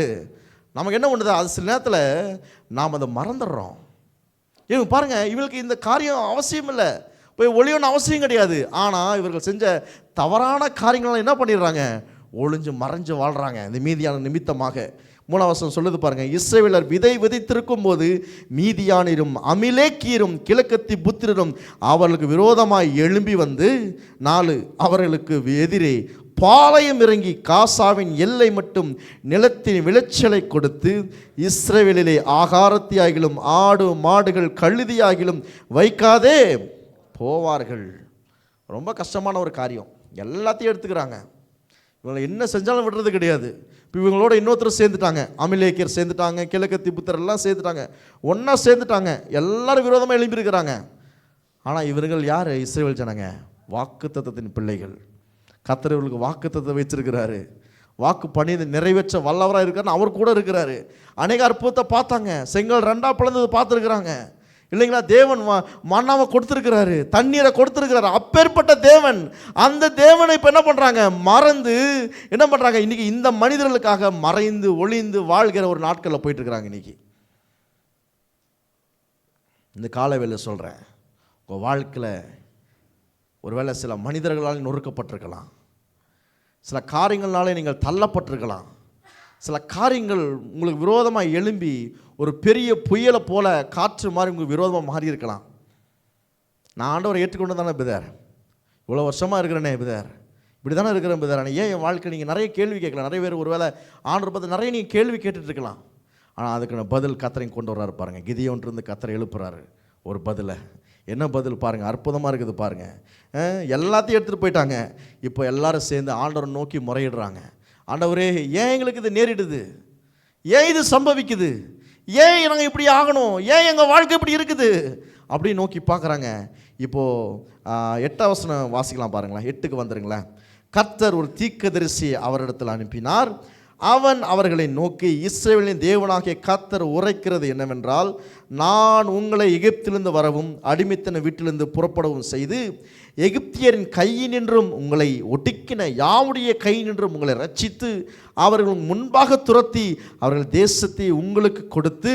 பாருங்களேன், கர்த்தர் என்னெல்லாம் செஞ்சாருங்க ஒரு அப்படியே லிஸ்ட் கொடுக்குறாரு. ஏன்னா இதை எப்படி யோசிச்சு பார்க்கணுன்னா, கர்த்தர் உங்களை எப்படி நடத்திட்டு வந்தார் அதை யோசிச்சு பாருங்க கொஞ்சம். இந்த நாள் வரைக்கும் கர்த்தர் உங்கள் வாழ்க்கையை எப்படிங்க நடத்திட்டு வந்தார்? எப்படியெல்லாம் கர்த்தர் உங்களை போஷித்திருந்தார்? எப்படியெல்லாம் உங்களை பாதுகாத்தார்? எப்படியெல்லாம் உங்களை பலன் அளித்தார்? எப்படியெல்லாம் நீங்கள் முடியாதுங்கிற நேரத்தில் எப்படி கர்த்தர் பலனை கொடுத்தாரு? அதை கொஞ்சம் யோசிங்க, அதை கொஞ்சம் சிந்திச்சு பாருங்க. அதை நீங்கள் சிந்திச்சு பார்க்கும் பொழுது அவருடைய பலன் இன்னும் அதிகமாக எங்களை ஆட்கொள்ள ஆரம்பிக்கும். ஹல்லேலூயா. ஏன்னா இஸ்ரவேலெல்லாம் மறந்துடுறாங்க நிறைய நேரத்தில். சில நேரத்தில் நம்மளை என்ன பண்ணிடுறோம்? மறந்துடுறோம் இல்லைங்களா? ஆனால் கர்த்தரை மறக்கும்படியாக நன்மைகளை செய்யலை, அதை நினைவு கூறும்படியாக அந்த நன்மைகளை செய்கிறார். ஏமேன். அந்த நன்மைகளை நினைத்து பார்க்கணும் எப்போவுமே. கர்த்தர் ஏன் இந்த 2 இவ்வளோ காரியங்களை ஏன் சொல்லணும் அப்படின்னா, நான் யார், என்னுடைய பலன் எப்படிப்பட்டது என்பதை அங்கே காண்பிக்கிறார். இஸ்ரவேல் ஜனங்கள் பேசுகிறாரு பாருங்களேன். திருப்பியும் அங்கே கொண்டு வர்றாரு பாருங்கள். நான் உங்கள் தேவனாகிய கர்த்தர் 10 என்றும் நீங்கள் குடியிருக்கும் அவர்கள் தேசத்தில் உள்ள எமோரியுடைய தேவர்களுக்கு பயப்படாதிருங்கள் என்று உங்களுக்கு சொன்னேன். நீங்களோ என் சொல் கேளாதே போனீர்கள் என்று என்கிறார் என்று சொன்னான். இப்போ இந்த காரியம் நடந்துருச்சு. இதுக்கப்புறமா 14ஆம் வசனத்துக்கு வந்துருங்களேன். அதற்கு பின்பு கர்த்தருடைய தூதனானவர் அபிஸ்போரானாகிய யோவாசின் ஊரானாகிய ஒப்ராவில் இருக்கும் கர்வாலி மரத்தின் கீழ் உட்கார்ந்தார். அப்பொழுது அவனுடைய குமாரன், இது ரொம்ப முக்கியம், அவனுடைய குமாரன் கிதியோன் கோதுமையை மீதியானின் கைக்கு தப்புவிப்பதற்காக ஆலைக்கு சமயமாய் அதை போரடித்தான். இவருக்குள்ள ஒரு பயம். இப்போதான் இப்போ நம்ம தலைவர் இப்போ தான் நம்மால் இப்போ என்ட்ரி கொடுக்குறாரு. இப்போ அப்படியே மெதுவாக இவர் என்ட்ரி எப்படி இருக்குதான், அப்படியே பயந்து தூக்கிட்டு போயிடுவாங்க கோதுமையை, ஏதாவது பிடுங்கிடுவாங்களோன்னு சொல்லி என்ன பண்ணுறாரு, அப்படியே சைலண்ட்டாக அப்படியே என்ன பண்ணிருக்கிறாரு, அப்படியே எடுத்து வச்சுருக்கிறாரு இல்லைங்களா? சார் இவரோட இன்ட்ரோவே வேறு லெவலில் இருக்குது. இப்போது யோசிச்சு பாருங்கள் பார்க்கலாம். இவர் எப்பேற்பட்ட மனுஷனாக கர்த்தரை உருவாக்க போகிறாருன்னு தெரியாமல் என்ன பண்ணுறாரு, ஐயோ இதையும் தூக்கிட்டு போனால் என்ன பண்ணுறது, எல்லா கோதுமையும் தூக்கிட்டு போயிட்டால் எப்படி சாப்பிட்றது, எப்படி பிள்ளைகளுக்கு என்ன கொடுக்கறது தெரியலையேன்னு சொல்லி என்ன பண்ணுறாரு, பயந்து அமைதியாக என்ன பண்ணுறாரு, அப்படியே தள்ளிகிட்டே இருக்கிறார். அப்படியே அங்கே பார்க்கும் போதெல்லாம் வேலை செய்கிற மாதிரியே இருக்குது. ஆனால் இங்கே பார்த்து அப்படியே சைடில் அப்படியே தள்ளிகிட்டே இருக்கிறார். அப்படியே சேஃப்டி பண்ணிகிட்டே இருக்கிறார். அப்படியே இதை தள்ளினாதான் குடும்பத்தை பாதுகாக்க முடியும், பராமரிக்க முடியும் அப்படின்னு நினச்சிட்டு இருக்கிறாரு இல்லைங்களா? அப்பேற்பட்ட இடத்துல இப்போ தேவதூதன் வர்றாரு. எப்பேற்பட்ட ஒரு இடத்துல பயந்த அந்த ஆள்கிட்ட, பயந்து உட்கார்ந்துருக்கிற ஆள்கிட்ட, ஐயோ இனிமேல் இவன் கையிலேருந்து தப்புவிக்கவே முடியாது, இனிமேல் நம்ம இப்படி தான் இருப்போம் அப்படிங்கிற அந்த நினச்சிட்டு இருக்கிற அந்த ஆள்கிட்ட யார் வர்றாரு? தேவன் வர்றாரு. நீங்கள் நினச்சிட்டு இருக்கலாம் இனி இதுலேருந்து தப்பிக்கவே முடியாதுங்க, சரியாக மாட்டியிருக்குங்க நான் சொல்லிட்டாங்க, எல்லாரும் சொல்லிட்டாங்க, டேட் சொல்லிட்டாங்க, எல்லாமே இனி அவ்வளோதான், முடிஞ்சிருச்சு உன் கதை அவ்வளோதான் அப்படின்னு சொல்லிட்டாங்க. அப்பேற்பட்டவர்களுக்கு இன்றைக்கி இந்த வசனத்தை நீ காண்பிக்கிறேன்.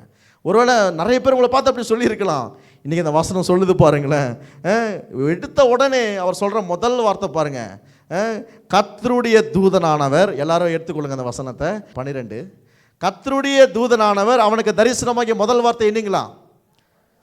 எல்லாம் சத்தமாக சொல்லுங்க, எல்லாரும் சொல்லுங்க, பராக்கிரம மைட்டி வாரியர். பராக்கிரம இவர் எப்படி இருக்கிறாரு? பயந்து அப்படியே சேஃப்டி பண்ணிட்டு இருக்கிறார் கோதுமைகளை. அப்பேற்பட்ட ஆள்கிட்ட ஆண்டவர் தூதன் சொல்ற முதல் வார்த்தை என்னதான்? பராக்கிரமசாலியே கர்த்தர் யார் கூட இருக்கிறாரு? எல்லா பக்கத்தில் பார்த்து சொல்லுங்க, கர்த்தர் உன்னோடு கூட இருக்கிறாரு. எல்லாம் சொல்லுங்க, பக்கத்தில் இன்னும் கர்த்தர் உன்னோடு கூட இருக்கிறாரு. நல்லா தைரியமாக சொல்கிறீங்களா? சிரித்து சொல்கிறீங்களா? விசுவாசித்து சொல்கிறீங்களா? கர்த்தர் யார் கூட இருக்கிறாரு? இன்றைக்கி நீங்கள் போகும்போது சொல்லிட்டே போகணும், கர்த்தர் என் கூட இருக்கிறாரு, கர்த்தர் என் கூட இருக்கிறாரு, என் பலனாக இருக்கிறாரு, என் ஜீவனாக இருக்கிறாரு, எனக்கு எல்லாவற்றுக்கும் எல்லாமா இருக்கிறாரு. இதை சொல்லிகிட்டே இருங்க பார்க்கலாம். அடுத்த ஒரு ஞாயிற்றுக்கிழமை வர வரைக்கும் பயப்படவே மாட்டீங்க. எதை பார்த்தோம் பிரச்சனை வந்தாலும் கூட அப்படியா அப்படின்னு நம்ம இதுக்கு வந்துருப்பீங்க. இல்லைன்னா வச்சுங்களேன், ஐயோ ஆண்டவரே எப்படி இதெல்லாம் சேஃப்டி பண்ணுறதுன்னு தெரில, எப்படி இந்த சம்பளத்தை சேஃப்டி பண்ணுறதுன்னு தெரில, எப்படி இந்த குடும்பத்தை ரன் பண்ணுறதுன்னு தெரில ஆண்டவரே, இப்படியே சொல்லி வாழ்ந்துட்டுருப்போம். கர்த்தர் அப்படியே நம்ம அழைக்கல, எப்படி அழைச்சிருக்கிறாரு? நான் உன் கூட இருக்கிறேன். ஆமென். நான் உன் கூட இருக்கிறேன். பராக்கிரமசாலியே பயப்படாத, மைட்டி வாரியர், நான் உன்னை ஒரு பெரிய யுத்தத்துக்கு நான் பயிற்சி வைக்க போகிறேன்ப்பா, நான் உன்னை ஒரு பெரிய ஆளாக மாற்றி காட்ட போகிறேன், நான் உன்னை வச்சு பெரிய பெரிய தரிசனங்களை வச்சிருக்கிறேன். நீங்கள் ஏன் இன்னொரு காரியம் சொல்கிறேன் பாருங்கள். ஏன் பிசாசு நீங்கள் உங்கள் மனதில் தவறான காரியங்களை கொண்டாடுறான்னு தெரியுங்களா? உங்களுடைய பலன், உங்களுக்குள்ளே இருக்கிற பலனை உங்களுக்கு தெரியாமல் இருக்கு. என்ன உங்களுக்கு தெரில, சில நேரத்தில் உங்களுக்கு சில நேரம் தெரியறது இல்லை. நம்ம யார், நமக்குள்ள இருக்கிறவர் யார், அந்த பலன் எப்படிப்பட்டது நமக்கு சில நேரத்தில் தெரியறது கிடையாது. அதனால தான் அவன் சொல்கிறத பொய்யான காரியங்களை நம்ம என்ன பண்ணிடுறோம், நம்ப ஆரம்பிச்சிடறோம். ஆனால் வந்த உடனே சொல்கிற முதல் வார்த்தை என்னதான் இருக்குது? அவரை பலப்படுத்தக்கூடிய ஒரு வார்த்தை. நான் சொல்கிறேன், இந்த காலை நேரத்தில் உங்களை நோக்கி ஒரு தேவனுடைய வார்த்தை வரும் அப்படின்னா அது பலப்படுத்துகிற வார்த்தையாக மட்டும்தான் இருக்கும். அல்லேலூயா. உங்களை நோக்கி ஒரு வாக்குத்தத்தம் வருதுன்னா அது பலத்தை உண்டு பண்ணுகிற வார்த்தையாக தான் இருக்கும். வெறும் பலத்தின் மட்டும் உண்டாகிறது இல்லை, பலத்தின் மேலே பலன், பலத்தின் மேலே பலன், பலத்தின் மேலே பலன், கிருபையின் மேலே கிருபை, ஆசீர்வாதத்தின் மேலே ஆசீர்வாதம், நன்மையின் மேலே நன்மை தேவன் இந்த காலை நேரத்தில் உங்க மேலே வர்ஷிக்க பண்ணுகிறார். அல்லேலூயா. எத்தனை பேர் விசுவாசிக்கிறீங்க? அன்றைக்கு கிதியோன் சொன்ன அதே வார்த்தையை இன்னைக்கு இந்த காலை நேரத்தில் இந்த அப்போஸ்தலர் சபையை பார்த்து சொல்றாரு, பராக்கிரமசாலியே நீ பயப்படாத, நான் உன் கூட இருக்கிறேன். நீ போக வேண்டிய தூரம் வெகு தூரமாக இருக்கிறது. ஹல்லேலூயா. நீ போகிற தூரம் என்னவா இருக்குது? வெகு தூரமா இருக்குது. உன்னை நீயே மட்டுப்படுத்திக்காத, என்னுடைய பலனை சார்ந்து நில்லு. நான் யார், நான் எப்படிப்பட்டவர் என்பதை உனக்கு காண்பிக்க போகிறேன். ஹல்லேலூயா. வாசிக்கலாம் பாருங்களேன். அப்பொழுது கிதியோன் அவரை நோக்கி, இப்போ நம்மால் இப்போ பேசுகிற வார்த்தைகளை பாருங்களேன். அப்பொழுது கிதியோன் அவரை நோக்கி, கர்த்தர் எங்களோடு இருந்தால் இவையெல்லாம் எங்களுக்கு நேரிடுவானேன். கர்த்தர் எங்களை எகிப்திலிருந்து கொண்டு வரவில்லையா என்று எங்கள் பிதாக்கள் எங்களுக்கு விவரித்து சொன்ன அவருடைய அற்புதங்களை எல்லாம் எங்கே? இவர் மறந்துட்டு இருக்கிறார். இப்போ நம்மால் மறந்துட்டு இருக்கிறாரு. நம்மால் கொஞ்சம் மறதி ஜாஸ்தி ஆகிட்டு இருக்குது. இப்போ எங்கள் பிதாக்கள் விவரித்து சொன்ன அவருடைய அற்புதங்கள் எல்லாம் எங்கே? இப்பொழுது கர்த்தர் எங்களை கைவிட்டு மீதியான் கையில் ஒப்பு கொடுத்தாரே என்றார். இப்போ நம்மால் பேசுகிற லிஸ்ட் எல்லாமே ஒரே நெகட்டிவாக இருக்குது. அடுத்த வசனம் வாங்களேன். இப்பொழுது கர்த்தர் அவனை நோக்கி பார்த்து, இப்போ மடி பேசுகிறார். அவர் கர்த்தர் பேசுகிறார். என்ன சொல்கிறாரு? உனக்கு இருக்கிற, எல்லாம் சொல்லுங்க, உனக்கு இருக்கிற, பக்கத்தில் பார்த்து சொல்லுங்க, உனக்கு இருக்கிற, உனக்கு இருக்கிற, இன்னைக்கு உனக்கு இருக்கிற மெசேஜோட சாராம்சமே தான் இன்னைக்கு. உனக்கு இருக்கிற, உனக்கு இருக்கிற, உனக்கு இருக்கிற பலத்தோட போ, உனக்கு இருக்க பலத்தோட போ. நீ இஸ்ரவேலை மீதியான் கைக்கு நீங்களாக்கி இரட்சிப்பாய். உன்னை அனுப்புகிறவர் யாரு? கர்த்தர் அனுப்புகிறாரு. அல்லேலூயா. நீங்களா போகல, உங்களோட குத்துறது வந்துட்டு இருக்கிறாரு. அல்லேலூயா. அவர் சொல்றாரு, நீ பயப்படாத, சந்தேகப்படாத, திகைக்காத, நான் உன் கூட இருக்கிறேன், நான் உன்னை பலப்படுத்தி நான் உனக்கு சகாயம் செய்வேன். ஹல்லேலூயா. இந்த காலை நேரத்தில் சொல்றேன் பாருங்க, கர்த்தர் உங்களை நோக்கி சொல்றாரு, உனக்கு இருக்கிற பலத்தோட போன்னு சொல்றாரு. ஹல்லேலூயா. எங்க பிரதர் நீங்க வேற இப்படி சொல்லிட்டீங்க, வீட்டில் போனால் வேற மாதிரி ரியாக்ஷன் இருக்குன்னு நினைக்கிறேன். இப்போ தான் பிசாசுட்டு பயங்கரமாக அப்படி கேட்டுக்கிட்டு அப்படியோ பேசிட்டு இருக்கிறான் பிதார் மாதிரி தெரியுது பிதார் என்கிட்ட. இல்லை சொல்லுங்கள், எனக்குள்ளே ஒருத்தர் இருக்கிறாரு, எனக்குள்ளே ஒருத்தர் இருக்கிறாரு. நீ என்ன காரியத்தை வேணால் கொண்டு வரலாம், என் சரீரத்தை பாதிக்கும்படியாக எந்த காரியத்தை வேணால் கொண்டு வரலாம். ஆனால் நான் சொல்லணும், எனக்குள்ளே இருக்கிற அதை காட்டிலும் பெரியவராக இருக்கிறார். ஹல்லேலூயா. என்னை எனக்குள் இருக்கிறவர் எனக்குள்ள பிரச்சனையை பார்க்கலும் பெரியதாக இருக்கிறார். என் நோயை பார்க்கலும் அவர் பெரியதாக இருக்கிறார். ஹல்லேலூயா. சொல்றாரு பாருங்க, உனக்கு பெலத்தோட போ, நீ இஸ்ரவேலை மீதியானின் கைக்கு நீங்களாக்கி ரட்சிப்பாய், உன்னை அனுப்புகிறவர் நான் அல்லவா. இப்போ மறுபடியும் இவர் பேசுறாரு. இவர் ரெண்டு இடத்துல ரொம்ப பலனை கொடுக்க விரும்புகிறாரு. ஆனால் இவர் என்ன பண்ணுறாரு, மறுபடியும் சொல்கிறார், அதற்கு அவன் என் ஆண்டவரே, நான் இஸ்ரவேலை எதனால் ரட்சிப்பேன். போய் என்ன தெரிஞ்சு கொண்டுட்டீங்களா? மோசே சொன்ன மாதிரியே சொல்கிறார். இப்போது படிச்சிருப்பார் நினைக்கிறேன் கொஞ்சம் அதெல்லாம். மோசே சொன்ன மாதிரி, ஆண்டவரே நான் என்னால் பேச முடியாது திக்குவாய், இதெல்லாம் படிச்சிருப்பார் நினைக்கிறேன் கொஞ்சம் இதெல்லாம். என் ஆண்டவரே, நான் இஸ்ரவேலை எதனால் ரட்சிப்பேன். இதோ மனாசேயின் குடும்பம் மிகவும் எளியது, என் தகப்பன் வீட்டில் நான் எல்லாரிலும் என்னவா இருக்கேன், நான் ரொம்ப சின்னவனாக இருக்கிறேன்.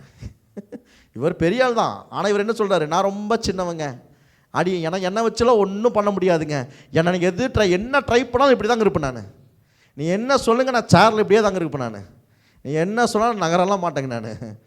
இங்கே பாருங்கள் சொல்கிறாரு பாருங்க, என் தகப்பன் வீட்டில் நான் எல்லாரிலும் சிறியவன். இது யார் சொல்கிறாரு? இவரை வச்சு ஒரு பெரிய காரியத்தை செய்யலான்னு நினைக்கிற கர்த்தர்கிட்ட ஒரு பேசிகிட்டு இருக்கிறார். இப்போ அடுத்த வசனம் வாங்களேன். இப்போ அடுத்தது பேசுகிறார். அதற்கு கர்த்தர், நான் உன்னோட கூட இருப்பேன், ஒரு மனுஷனை முறியடிக்கிறது போல. இவர் பேசுகிற வார்த்தையே வித்தியாசமாக இருக்குது. கர்த்தர் நீங்கள் போய் வீட்டில் இப்போ யோசிச்சு பாருங்கள், பைபிளில் கர்த்தர் எங்கெல்லாம் பேசுகிறாரோ அந்த இடத்தெல்லாம் ஒரு பெரிய பலன் இருக்கும். அந்த இடத்தெல்லாம் ஒரு இயற்கைக்கு அப்பாற்பட்ட ஒரு வல்லமை எழும்ப ஆரம்பிச்சிருக்கும் இல்லைங்களா? இங்கே சொல்கிறாரு பாருங்க, நான் உன்னோட கூட இருப்பேன். இப்போது இன்னொரு விஷயம் பாருங்களேன், இந்த காரியத்தை சொல்லி முடிச்சிடறேன் நான். இப்போ கர்த்தர் நினச்சிருந்தானா, சரி நீ இப்படி சொல்லிட்டப்பா, நீ நெகட்டிவாக பேசுகிற, நான் உன்னை விட்டுட்டு வேறு யாராவது தெரிஞ்சுக்கலான்னு நினைக்கிறேன். இல்லை, கர்த்தருக்கு அவர் தான் வேணும். யார் ரொம்ப வீக்காக இருக்காங்களோ, யார் ரொம்ப பயப்படுறாங்களோ, யார் முடியாதுன்னு நினைக்கிறாங்களோ அவங்கள வச்சு தான் கர்த்தர் ஒரு பெரிய அசைவை கொடுக்க விரும்புகிறார். ஹல்லேலூயா. இந்த காலத்தில் உங்களால் முடியாது நீங்கள் சொல்கிறீங்க, கர்த்தர் சொல்கிறாரு என்னால் முடியும், ஏன்னா உன்னை அனுப்புகிறவர் நான் அல்லவா. ஹல்லேலூயா. ஆண்டவரே என்னால் முடியல, ஆண்டவரே இந்த வேலை செய்ய முடியல, இந்த பிஸ்னஸ் பண்ண முடியல, என்னால் முடியல ஆண்டவரே, இந்த குடும்பத்தை ரன் பண்ண முடியல ஆண்டவரே. நீங்கள் சொல்கிறீங்க, கர்த்தர் சொல்கிறாரு உனக்கு இருக்கும் பலத்தோட போ, உன்னை அனுப்புகிறவர் யாரு? ஹல்லேலூயா. ஒரு மனுஷனை முறியடிக்கிறது போல நீ மீதியானரை முறியடிப்பாய் என்றார். ஹல்லேலூயா. கர்த்தர் எப்படியெல்லாம் பேசுறாரு பாருங்க. அதுக்கப்புறம் அடையாளத்தெல்லாம் கேட்குறாரு. என்ன செய்யணும், அதுக்கு நீங்கள் வாட்சி பார்க்கலாம். 18, 19, 20 அந்த அடையாளத்தெல்லாம் நீங்கள் வாட்சி பார்க்கலாம். அந்த அடையாளம் நடக்க ஆரம்பிக்கிறது. அப்பொழுது 22 பாருங்கள், 22க்கு வந்துருங்களேன். அப்பொழுது கிதியோன் அவர் கர்த்தருடைய தூதன் என்று கண்டு, ஐயோ கர்த்தரான ஆண்டவரே, நான் கர்த்தருடைய தூதனை முகமுகமாய் கண்டேனே என்றான். அதற்கு கர்த்தர், உனக்கு சமாதானம், பயப்படாதே, நீ பயப்படாதீங்க. அதுக்கெல்லாம் வாட்சி பாருங்கள், எப்படி ஜெயித்தா, எப்படி வெற்றி பெற்றார்னு சொல்லப்பட்டிருக்கோம். வெற்றி வெற்றிக்கு நம்ம எல்லாருக்குமே தெரியுது. வெற்றிக்கு முன்னாடி ஒன்று நடக்குது, அவர் உங்களை பலப்படுத்துகிறார். ஹல்லேலூயா. அவர் உங்களை பலப்படுத்த விரும்புகிறார். அவர் சொல்கிறாரு, நீ ஒரு நாள் சாவதே இல்லைப்பா, ஏன் நான் உன் கூட இருக்கிறேன். உங்களை பார்த்து சொல்லியிருக்கலாம், அவ்வளோதான் முடிஞ்சிருச்சுங்க, இனி இவரெல்லாம் முன்னேற முடியாதுங்க, இவர் வாழ்க்கையில் இனிமேல் மேலே வரமாட்டாருங்க. உலகம் சொல்லலாம், மனுஷர்கள் சொல்லலாம், யார் வேணால் சொல்லலாம். கர்த்தர் சொல்கிறாரு, நீ சாவதே கிடையாது, ஏன் உன்னை அனுப்புகிறவர் நான் அல்லவா. எல்லாம் சொல்லுங்கள், என்னை அனுப்புகிறவர் கர்த்தராக இருக்கிறார். என்னை அனுப்புகிறவர் கர்த்தராக இருக்கிறார். இப்போ சொல்லுங்கள், கர்த்தருக்கு காத்திருக்கிற எனக்கு வெட்கப்பட்ட விட்டுருவாரா கர்த்தர்? என்ன அவர் எத்தனை தடவை ட்ரை பண்ணுறாரு, முடியாது, ஆகாது, என்ன வேணாம், நான் சின்ன குடும்பம், நான் ரொம்ப சிறியவன் அப்படின்னு நினைக்கிறீங்க. நீங்கள் சின்னவங்கள் கிடையாது. உங்களை கொண்டு கர்த்தர் செய்கிற காரியம் பெரியதாக இருக்கும். ஹல்லேலூயா. நான் விசுவாசிக்கிறேன், உங்களை கொண்டு கர்த்தர் செய்கிற காரியம் ரொம்ப பெருசாக இருக்கும். ஹல்லேலூயா. இதே இடத்துல கர்த்தர் உங்கள் பேரை மேலே கொண்டு வருவார். ஹல்லேலூயா. இதே இடத்துல கர்த்தர் உங்களை இன்னும் மேலே உயர்த்தி காண்பிப்பார். ஹல்லேலூயா. இதை மாதிரி அல்ல, இதை விட கோடி மடங்கு கர்த்தர் பெரிய காரியங்களை உங்கள் வாழ்க்கையில் செய்வார். உங்கள் ஊழியத்தில் செய்வார். நிச்சயமாக இந்த ஊழியத்தில் கர்த்தர் செய்வார். ஹல்லேலூயா. ஏனால் கர்த்தர் சொல்ல, பராக்கிரமசாலியே, நான் உன்னோட கூட இருக்கிறேன்.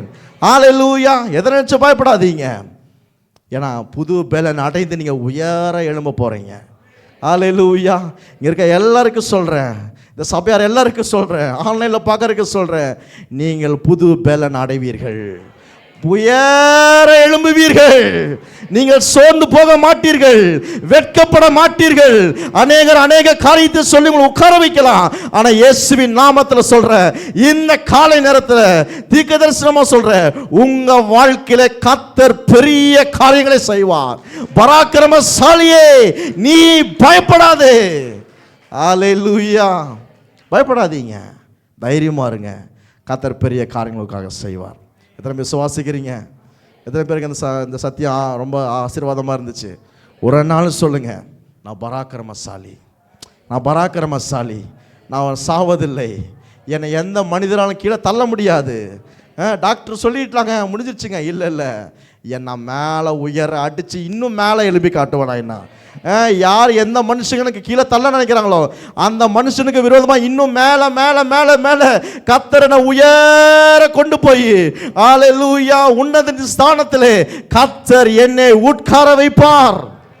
ஹல்லேலூயா, ஹல்லேலூயா. ஒரு நாள் உங்கள் பலவீனத்தை பெருசாக பார்க்காதீங்க, உங்கள் பலவீனத்தை பெருசாக பார்க்காதீங்க.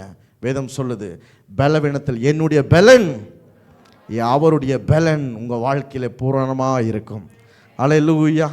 எல்லாரும் அப்படியே கண்களை மூடி, எல்லாரும் அப்படியே ஒரு நிமிஷம் சொல்லுங்களேன். ஓ ஆண்டவரே, என்னை பராக்கிரமசாலியாய் பார்க்குறீங்க ஆண்டவரே. ஆண்டவரே, என்னால் அநேக தடவை முடியாத நான் நினைக்கிறேன், ஆனால் நீங்கள் சொல்கிறீங்க நான் பராக்கிரமசாலி, என்னால் முடியுங்கிறத நீங்கள் காண்பிக்கிறீங்க ஆண்டவரே. ஓ அந்த பலத்துக்காக நன்றி, நன்றி ஆண்டவரே. ஓ இங்கே இருக்க எல்லாருமே கர்த்தருடைய கிருபை இருக்கட்டும் ஆண்டவரே, கர்த்தருடைய பலன் இருக்கட்டும் ஆண்டவரே, தேவ ஞானம் வெளிப்படட்டும் ஆண்டவரே, தேவ வல்லமை வெளிப்படட்டும் ஆண்டவரே, இயேசுவின் நாமத்தினாலே. ஓ இந்த சபை இன்னும் 1000 மடங்கு பெருகட்டும் ஆண்டவரே. ஓ இயேசுவின் நாமத்தில் ஆண்டவரே, ஓ 1000 மடங்கு பெருக்கம் உண்டாவதாக. இயேசுவின் நாமத்தினாலே இன்று பார்க்கிற எந்த சவால்கள் எல்லாவற்றையும் ஜெயித்து மேலே எழும்பக்கூடிய ஒரு சபையா இந்த சபையை கர்த்தர் மாற்றினபடியால் நன்றி ஆண்டவரே. ஓ வார்த்தை சொல்கிற அறிக்கை செய்கிற ஆண்டவரே, இந்த கல்லின் மேல் என் சபையை கட்டுவேன், பாதாளத்தின் வாசல்கள் அதை மேற்கொள்வதில்லை. இயேசுவின் நாமத்தில் ஆண்டவரே, எந்த பாதாளத்தின் சக்திகள் எல்லாம் இயேசுவின் நாமத்தில் கீழே விழுந்து போவதாக. ஓ இந்த காலை நேரத்தில் ஆண்டவரே, இந்த சபையில எல்லாரையும் ஆசீர்வதிக்கிற அப்பா, ஸ்தோத்திரிக்கிற ஆண்டவரே. ஓ சபை ஆண்டவரே, போதகரை நான் மனதார பிளஸ் பண்றேன், ஆசீர்வதிக்கிற ஆண்டவரே. இன்னொருக்கு நல்ல ஆண்டவரே, பரிபூர்ணமான ஓ எல்லா வெளிப்பாடுகளை கத்து நிரப்புவதற்காய் நன்றி. இன்னும் பிள்ளைகள் கோடா கோடியாய் பெருகுவதற்காய் நன்றி சொல்லுகிற ஆண்டவரே. ஓ நீ நல்லவர் ஆண்டவரே, ஓ கிருபையுள்ள தேவன் ஆண்டவரே. கர்த்தர் அப்படி செய்கிறபடியால் நன்றி. இந்த காலை நேரத்தில் எங்களோடு கூட பேசுனீங்களே, எங்களை பலப்படுத்தக்கூடிய ஒரு வார்த்தையை கர்த்தர் கொடுத்தீங்களே, உமக்கு நன்றி சொல்கிறோம். இயேசுவின் நாமத்தில் பிதாவே. எல்லாரும் கரங்களை தட்டி. கர்த்தர் நம்மை விட்டு விலகுவதில்லை, கர்த்தர் நம்மை கைவிடுவதில்லை. வேதம் சொல்லுகிறது, அவர் யுத்தத்தில் வல்லவர் இருக்கு. யுத்தத்தில் வல்லவர், அவர் பராக்கிரமசாலி. அவர் நம்ம கூட இருக்கும் பொழுது அவருடைய சுவாபத்தை கொண்டு நம்மை மாற்றுகிறார். யாரோட அதிகமாக இருக்கிறோமோ அவர்களை போல மாறுவோம். நம்ம ஊர்லேயும் சொல்கிறாங்க இல்லையா, தாயை போல பிள்ளை, நூலை போல சேலை, பூவோட சேர்த்த நாரும் மணக்கும். அவரோட நம்ம சேர்ந்து வாழ்கிறோம்னா அவருடைய சுவாபமும் நமக்குள்ளே வெளிப்படாகும். அதனால தான் கர்த்தர் ஒவ்வொரு பிரச்சனை வரும் பொழுதும் ஒரு காரியம் சொல்கிறார், நான் கூட இருக்கிறேங்கிறார்.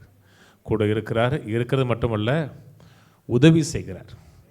சில கூட இருப்பாங்க, அவங்க கூட ஏண்டா இருப்பாங்கன்னு இருக்கும், உபத்திரம் பண்ணுவான், டார்ச்சர் பண்ணுவான், கூட இருந்துட்டு குத்தி காமிச்சிட்டே இருப்பான். சிலர் உங்களுக்கே தெரியும், வீட்டுக்குள்ளே இருப்பாங்க. அவங்களை விட்டு நீங்கள் விலக முடியாது, கைவிட முடியாது. அவங்க குத்தி காமிப்பாங்க. இவர் கூட இருந்து நம்மை உதவி செய்கிறவர், பலப்படுத்துகிறவர். எழுந்துட்டு இருப்போம். பிதாவே உமக்கு நன்றி, நீ எங்களுக்கு கொடுத்திருக்கிற எல்லா விதமான கிருபைகளுக்காக நன்றி. உம்முடைய நாமம் எங்கள் வாழ்க்கையில் உயர்ந்திருக்கட்டும். நாங்கள் எந்த பலவீனத்தில் இருந்தாலும் பலவீனத்துக்கேற்ற பலனாக நீ இருக்கிறீர், உமக்கு நன்றி. ஆபத்து காலத்தில் அனுகூலமான துணையாக இருக்கிறீர், உமக்கு நன்றி. அவர் யுத்தத்தில் பராக்கிரமசாலின்னு சொல்லப்பட்டிருக்கிறதே, யுத்தத்தில் பராக்கிரமசாலியாக நீர் எங்களுடைய மைட்டி வாரியராக இருக்கிறதுனால எங்களையும் நீர் மாற்றி வாரியராக மாற்றுகிறேன். உமக்கு நன்றி. உடைய வார்த்தைக்காக நன்றி செலுத்துகிறோம். மை துதிக்கிறோம், மை ஸ்தோத்திரிக்கிறோம். நாங்கள் சோர்ந்து போவதில்லை. சுற்றி இருக்கிற பிரச்சனைகளை பார்த்து, சவால்களை பார்த்து சோர்ந்து போவதில்லை. எல்லாவற்றுக்கும் பதிலாக இருக்கிற உம்மை நோக்கி பார்க்கிறோம். உம்மை நோக்கி பார்க்கிறோம், பிரகாசம் அடைகிறோம். செட்டைகள் அடித்து எழும்புகிறோம். மாம்ச பலத்தை நம்பவில்லை, மாம்ச அறிவை நம்பவில்லை, மாம்ச பலவீனத்தையும் நம்பவில்லை. உடைய பலத்தை நம்புகிறோம், உடைய சத்துவத்தை நம்புகிறோம். நீரே எங்களை சத்துவமாக பலனாக இருந்து நடத்துங்க, ஆசீர்வதிங்க. உடைய ஜீவனால் நிரப்புங்க, ஆரோக்கியத்தினால் நிரப்புங்க. எங்களை கொண்டு நீ வைத்திருக்க கனவுகள், திட்டங்கள், ஆலோசனைகள் எல்லாம் நிறைவேறட்டும். கர்த்தருடைய ஆலோசனையே நிலைநிற்கும் சொல்லப்பட்டிருக்கிறதே. உலக மனிதருடைய ஆலோசனைகள், மற்றவர்கள் சொல்லுகிற கருத்துகள், எண்ணங்கள் எங்கள் வாழ்க்கையில் முடிவானதல்ல. கர்த்தருடைய சித்தமே ஆலோசனையும் முடிவாக இருக்கட்டும். கர்த்தாவே உடைய கரம் கூட இருக்கட்டும், உடைய வல்லமை விளங்கட்டும். செய்தி கொடுத்த பாச அன்புக்காக, அவருடைய குடும்பத்துக்காக நன்றி செலுத்துகிறேன். ஆசீர்வதிங்க, இன்னும் பயன்படுத்துங்க, பலப்படுத்துங்க. அவரை கொண்டு செய்ய நினைத்திருக்க திட்டங்கள், நோக்கங்கள் எல்லாம் நிறைவேற்றுங்க. ஆளுகை செய்வீராக. இயேசு கிறிஸ்துவின் நாமத்தில் பிதாவே, ஆமென். கர்த்தராகிய இயேசு கிறிஸ்துடைய கிருபையும், பிதாவாகிய தேவனுடைய அன்பும், பரிசுத்தாவின் ஐக்கியமும் நம் அனைவரோடு கூட இன்றைக்கும் கிறிஸ்துவின் வருகை மட்டும் இருப்பதாக. ஆமென். கர்த்தருடைய ஆசீர்வதித்து எல்லா தீமைகளுக்கு விலக்கி காக்க கடவர். கர்த்தர் தம்முடைய தயவுள்ள முகத்தை உங்கள் பிரகாசிக்க பண்ணி உங்கள் மேல் கிருபையாக இருக்க கடவர். கர்த்தர் தம்முடைய முகத்தை உங்கள் பிரசன்னமாக்கி சமாதானம் கட்டளையிட கடவர். கர்த்தருடைய ஆசீர்வதித்து தீமைக்கு விலக்கி, பலவீனத்துக்கும் சுகவீனத்துக்கும் விலக்கி, ஜீவனால் நிரப்பி 120 ஆண்டுகளுக்கு மேலாக அவருடைய நாமத்தின் மகிமைக்காக வாழ வைப்பாராக. ஆமென்.